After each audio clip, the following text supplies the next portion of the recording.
and welcome to another episode of Impact's Boulder Breakdowns. This week we're going to be looking at, I don't even really know what to call it, kind of a jump into palm plant move. I'll have to think of a slightly better name to put in the title of this, but let's get straight into it. Okay, so we're just going to play this through in full time to start with. This is the move I was talking about, palm plant dino thing, and then as per usual, you probably noticed the theme with these really compy moves. There's often a techie outro. A lot of that is just because you tend to run out of space. These moves cover a lot of ground, so even though it's only one move, you're covering 2/3 of the wall, so you've only got a little bit of space to work with. In this case, I set it so that it traversed off. Really droppable finish. It was actually probably harder the second part of the boulder than the first part, but let's have a little closer look at this then. So just having another look at that move, this move here, two things that Kalian, who's demoing it here, was forced to do what I wanted him to do. I wanted them to jump off the left foot that's circled here, volume, really slopey volume, we'll talk a bit more about that later. Want them to jump off that to the blue hold that's on the volume, and then to plant the hand here on the other volume to stop the barn door and let you stay on. So a few things that we need to consider if we want to force this move basically. First of all is the setup position. So you can see here that Kalian kicks his left foot onto that volume. That's because this volume is terrible. It's really, really bad. It's kind of a flat ledgy volume. They're from Cheetah, these volumes, upside down. You really couldn't rock onto it at all to start with, and the fact that it's flat and really sloping means that you're forced to kick onto it dynamically if you want to get anything out of it. So that's the first thing, really bad foot to jump off, because what you probably would do is move your right hand straight up to the volume that I wanted the climber to plant on, and palm between these two. You couldn't do that in this case because the left foot was too bad to move statically off. So that's number one, really bad foot. Second thing is both the distance, hold choice and orientation of this top hold. So you can see it's quite a long way. It's actually, if we get rid of that, it's actually probably more important that the distance between the base foot and that handhold is longer than someone can reach. So you can see here that you have to leave that bottom foot, which was quite good to allow you to generate to get to this hold here. That hold was sloping, and you can also see that it's on a real angle, the volume's at this angle and then the hold itself is at kind of that angle. The reason it's on a volume is to bring it out a little bit from the wall and just to make that hold a little bit better. Really bad hold, so it needed a little bit more angle on it. The volume I put on at an angle and then put the hold at even more of an angle, because what we're trying to do is force the climber to move, to kind of swing rightwards, and then they're going to have to stop that momentum in some way. So for our setup for this move, we've got the bad foot that they're not going to be able to move slowly on, they have to move dynamically.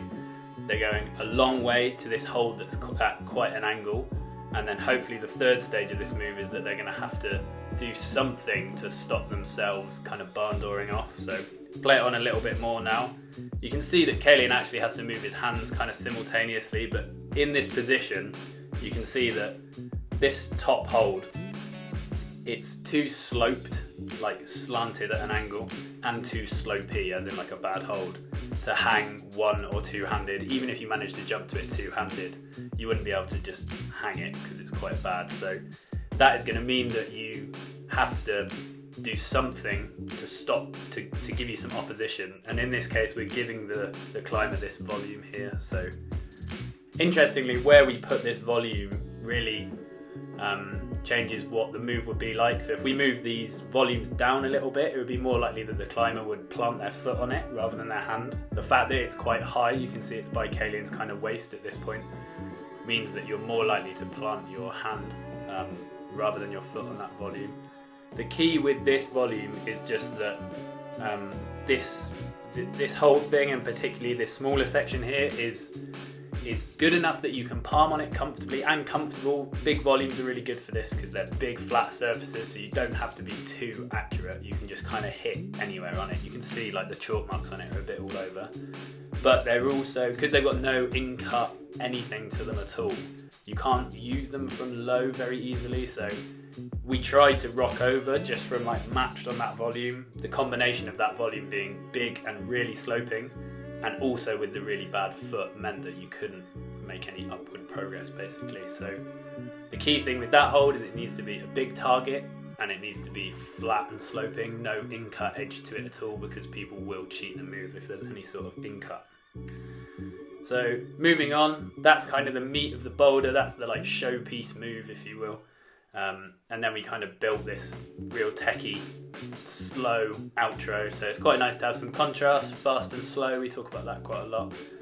So we've done our fast bit, and then you move into the slower section where you really have to like compose yourself.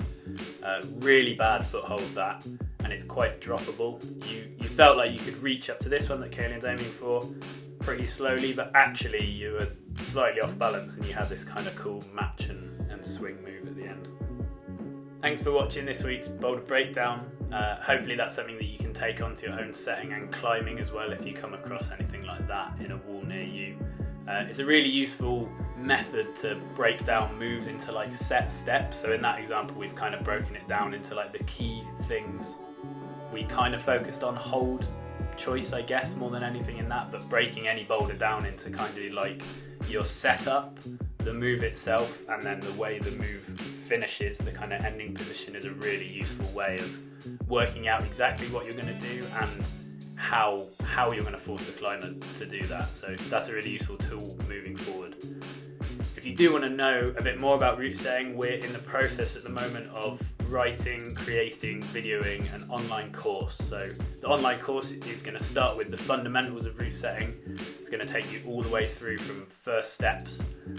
So if you can't come on one of our courses, maybe if you're abroad or you just can't make it to one of our courses, then this is going to be a really good fill-in to get you up to a good base level where you can set safely, efficiently, in a kind of professional manner, and cover some of the basic movement stuff that's going to really get you started when you get your hands on your tools. So follow the link in the description below and you can subscribe there and you'll be the first to hear when the course gets released. We're also probably going to put out some feelers just to make sure it's really tailored to what people need, so there'll be some questionnaires and stuff as well.